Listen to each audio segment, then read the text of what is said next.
Всем привет! Хочу показать, вот кому кайфово. У нас тут Тося на солнышке первые деньки, такие вот, сейчас сегодня тепленькие. Солнышко.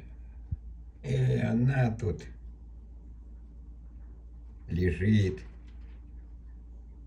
кайфует. Все, конечно, на диване лежит, развалилась. Солнышко пригревает. Такие дела.